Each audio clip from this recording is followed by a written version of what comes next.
Howdy, and welcome to the F1 Hatchet. I am back a little bit late on the post-race reaction for the Red Bull Ring, our Austria GP. My internet has finally come back, and I think it has been stabilized enough for me to actually watch the race, and so I can make comments on this GP race. And as you can see by this nice title screen, that I see lots of exceeding track limits penalties, and from all the media and sites that I've seen that have trickled through before I could even finish watching the race, I saw that there was lots of penalties for track limits. And what should we do about these things? Is this a issue? Should we let them go? I don't think so. In my view, they have exceeded the track limits, so they should be penalized. That is the rules that they are trying to drive by. Now, could you put a strip around those corners to help prevent that from the drivers? Probably. And that may be the best option. I know Logan Sargent suggested like a strip of grass that would help, so that way if you actually hit the grass, you would, lose that traction around those corners. That would give you that motivation not to push it that far. Now, what makes you push that? I mean, it's trying to gain that every ounce of every tenth of a second, every little bit that you can get to the car in front, or to try to get that gap from the car behind. So you're pushing the limits considerably. And yes, I agree that there was some of the drivers are saying that the gust of wind, the change of wind directions throughout the race causes issues where we're on the limit the previous lap, but then that change of direction pushes them out and gets that track limit hit. But should they even be that far off, is my view. I mean, yes, they are trying to get every little minimal advantage they can so that they can keep that gap or exceed, behind them, or minimize the gap that's in front of them to get that passing, available for them. But the biggest concern, I think, for this race, not necessarily is the number of track limits, but it was the delay in getting that information to the drivers.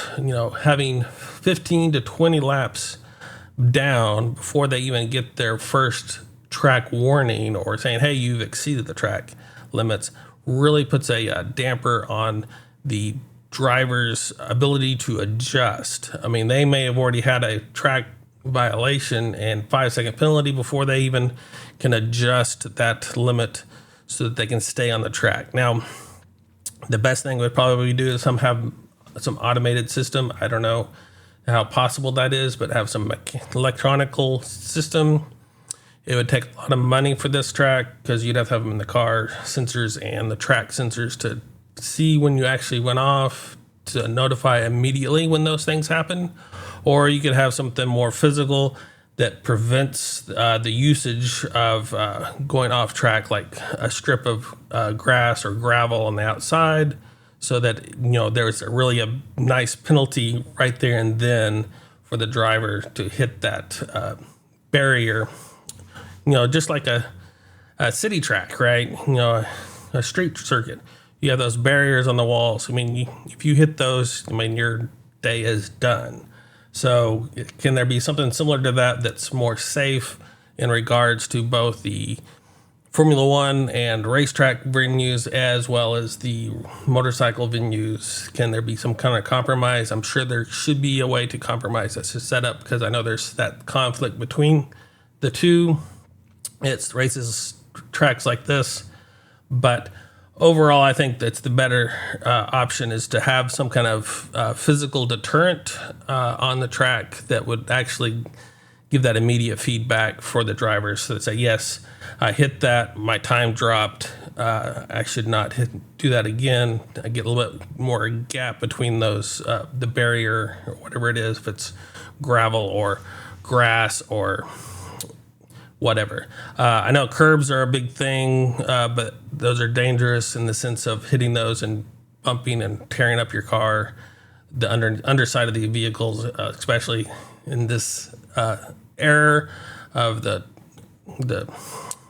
aerodynamics, going through the floor, can cause a lot of damage for those. So Yes, I believe the big thing is just to get the drivers aware of the issue immediately. However, that's done. If that's done, electronically through means that you can, warn people immediately, the driver immediately as they hit those limits, so they can tune a little bit better to those things, or have a physical deterrent that actually slows down the vehicle once they hit those. Is probably the best option in my view.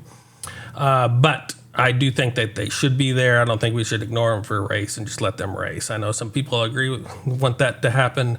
I don't agree with that, because then you'll just get more and more offenses throughout the thing, and you're not going to have a true race. So on that note, I will go from the back of the pack to the front of the pack like I normally do, just to give you my insight on each driver and how they did, of what I've seen on the broadcast, throughout this GP. So we'll start off with 20th place with Nico Hulkenberg, who actually had a DNF. His vehicle kind of had a power issue and had to pull it off to the side, and where it caught on fire, and they had to put it out and roll it back into the side, which caused a virtual safety car, of course, that caused a lot of the drivers to do an early pit stop to try to change out those tires, as this is a high degradation track on those tires. And that kind of led to a little bit of lead changes eventually, as the Ferraris took over, but the Red Bulls were way too strong. Yuki Tsunoda, I came in 19th after being 16th.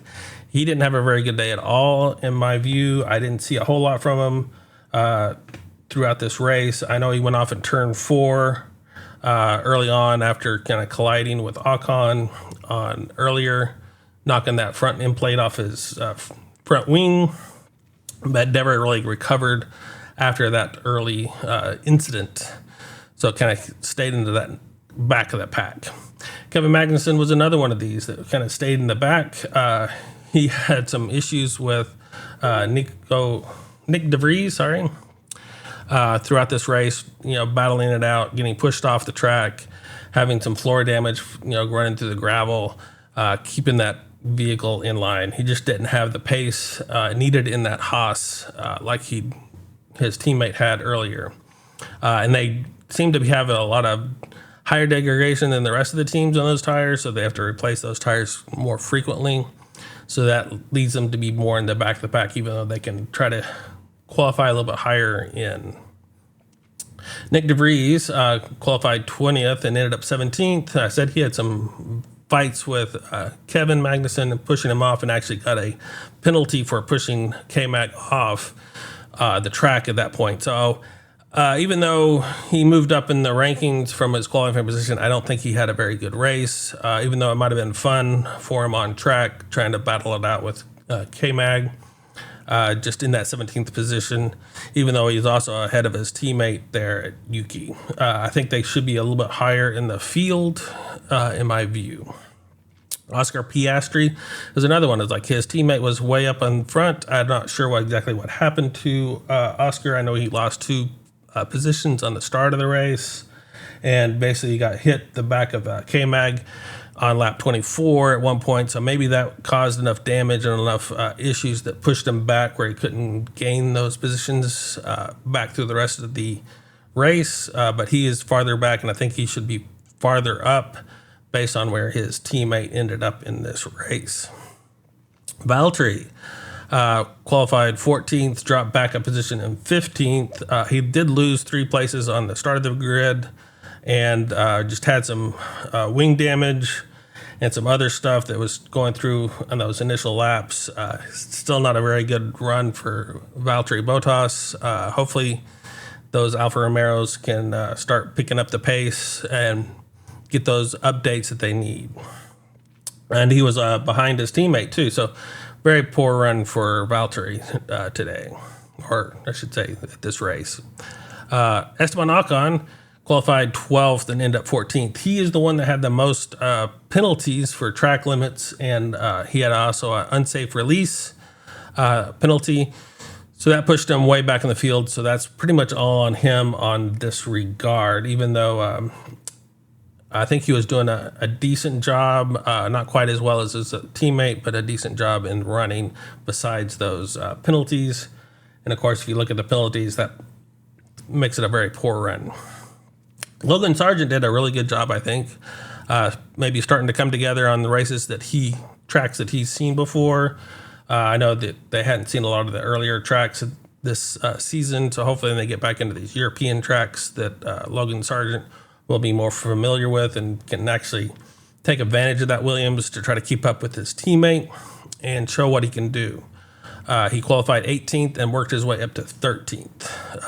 Juan Yuzhou qualified 17th in the back of the pack and worked his way up to 12th. I think he did a fairly good job. He did gain 3 spots early on in this the start of the race and just had a good fight with K-Mag a little bit for that 26th lap in the 14th position and ended up in that 12th overall. Alex Albon qualified 10th, lost a position. I don't have a whole lot going on for him, except he kind of was trying to do that defensive maneuvers for this race as well, like the previous 2 or 3 races that he's done. Oh, and you can also see that,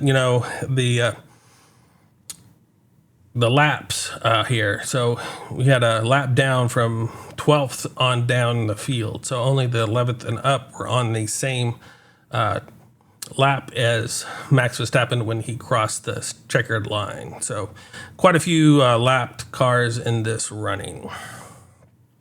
And up to the 10th position. So we have Pierre Gasly, who was qualified 9th, dropped down to 10th. He had a fairly good run.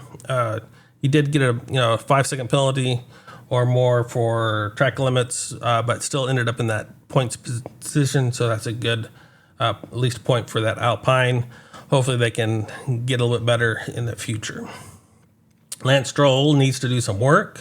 He qualified 6th ahead of his teammate and ended up in 9th, a few places behind his teammate. I think he was struggling. He did lose 2 spots on the start of the grid on that start of the race.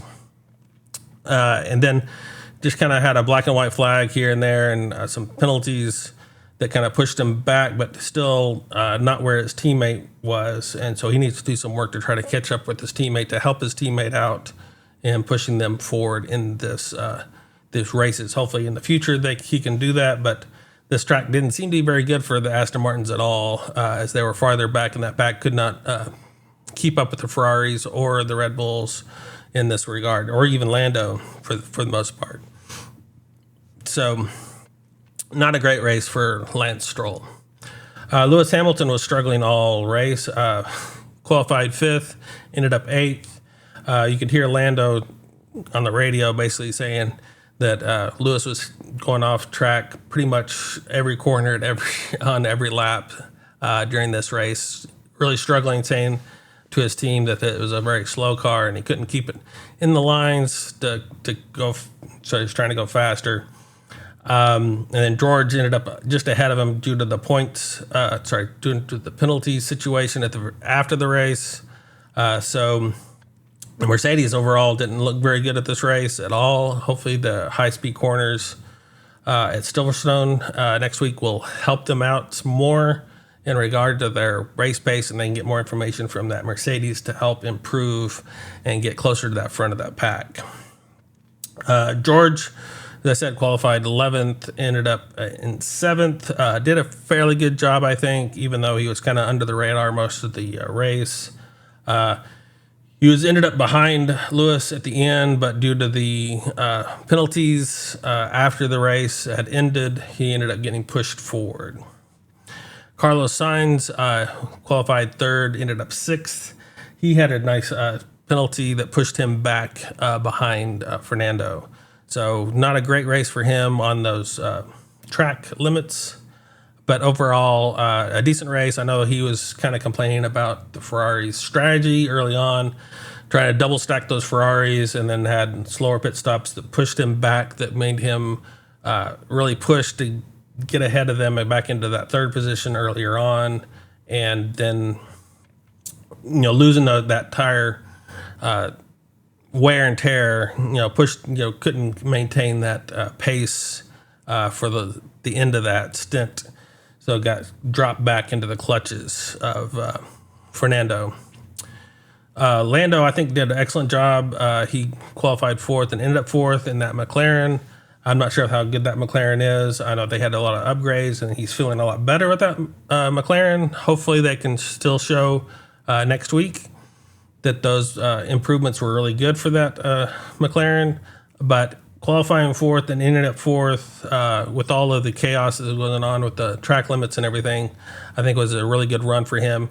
He even got driver of the day, which I kind of agree with, because that McLaren probably doesn't match the speed of the Ferraris or the Red Bulls at this point in time, but keeping it in that range and having that slight fight with those back runners of the top field was a really good run for Lando.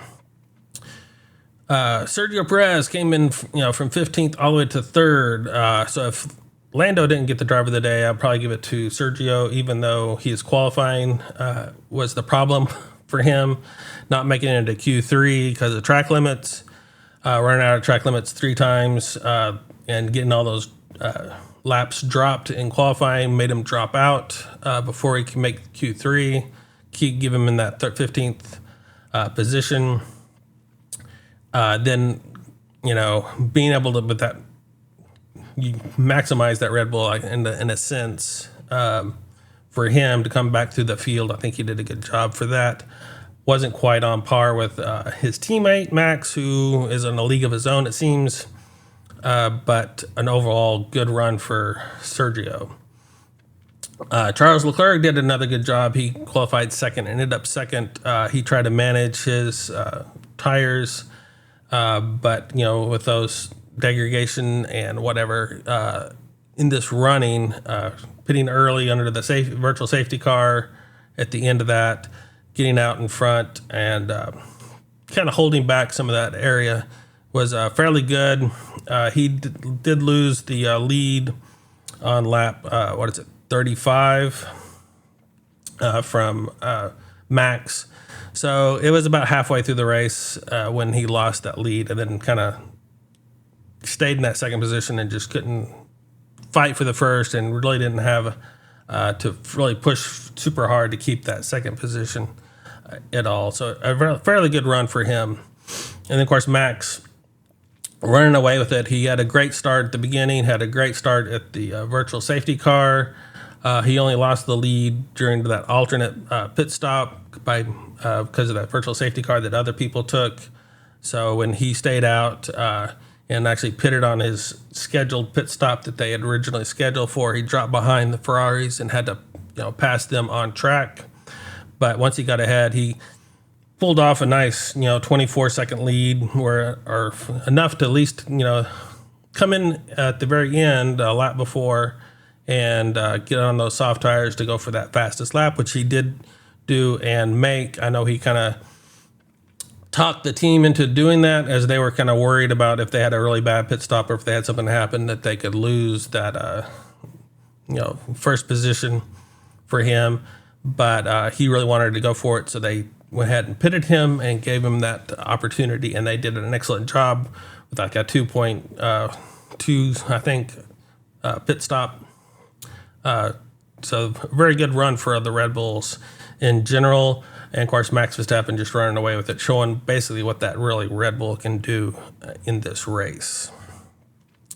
So we come to the driver standings, and so we have Max Verstappen over here at 229 points. It's coming pretty clear that he is going to be the world champion again this season. Hopefully it'll drag out a little bit longer and he won't win every other race this season, but we can see a nice lead from him. And that's above his teammate, Sergio, at the 148. Back in the pack, we see George Russell and Charles Leclerc changing positions for 6th and 7th. And then Lando pulling into that 10th position above Pierre Gasly with that nice win that he took today, that nice lead he took today in that 4th position. Then we see the very back of the pack, Logan finished ahead of Nick, so that pushed that up and So he made it the 19th. So I'm sure that'll change before the season ends, but that is the way things work right now. And I kind of give you my thoughts on how each team is doing so far. So overall, that comes down to that. Constructor standings, as you can see, Red Bull with 377 points from their 336 that they did after the sprint race. So pretty much a straightforward lineup there, and the Red Bulls are pretty much running away with it this season, easily making the championship. I saw a little graphic that I saw that was interesting, that the Mercedes and the Aston Martin's going to add up to the same amount of points as the Red Bull is running. So that was interesting to see that, you know, two teams can't even compete to the Red Bulls in the sense of joining their points. So Ferrari is still in third, and you have the back of the field coming in place. I think the AlphaTauris are kind of showing up, and I know they're doing a rebranding in a couple of next year, but I'm not sure if that's going to really help them. I'm not sure if Nick is the right person for that. I thought he was in the beginning of the season. I thought that experience, you know, from Formula E and some of the other races that would help him out in this, and it really hasn't shown where he can keep up with his teammate.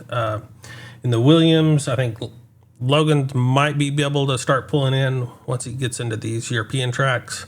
So we'll see if he's a match for Albon and trying to start to help Albon out in those races or not. Alfa Romeo, Valtteri is kind of faltering a little bit here in the last few races, even though he's doing okay. I think that Alfa Romeo is lacking seriously on some of those updates, and hopefully they get those soon so they can start competing. Haas is getting the mixed results. K-Mag is not doing so good recently, even though he's kind of average for that Haas car, where Hülkenberg is the one that's kind of pulling out with those good qualifying results and then having to defend to try to keep those points in. But it's still good. I think I like that pair still. I think they just need a little bit of work on that Haas vehicle. McLaren, I think Oscar Piastri still has a little bit to learn. Hopefully he can learn that and kind of help out Lando in the future. I think he's just had an off week this week for Oscar Piastri, but we'll see. The Alpines with Pierre Gasly and Ocon, they're kind of much of a hit and miss. They're starting to do a little bit better recently, but we'll see how that works out with the points during all the penalties that they've had recently. And of course, Ferrari's in that fourth position. If they got their strategy better, I think their updates look a lot better from this race and possibly the previous race, so that they might be able to, you know, take that third or second position away from Aston Martin or Mercedes throughout this season, depending on how well they can keep up those updates for those other cars. So Aston Martin's dropping back the last couple of races, so I'm not sure what's going on there. I know Stroll hasn't really helped out with that team constructor standing as well as they would have liked. So, and of course, there's no chance of getting rid of him with his father being part of that main stay in that team. So we'll see how that can play out with Fernando really pulling that team to the front of the grid. Mercedes looked pretty bad this time, so we'll see how well they look in Silverstone, but they're pretty much consistent with both drivers kind of getting into the point range, and that's why they're getting pushed up. I think they're still decent if they can keep those updates coming. They can pull up a little bit and fight for that second and third position.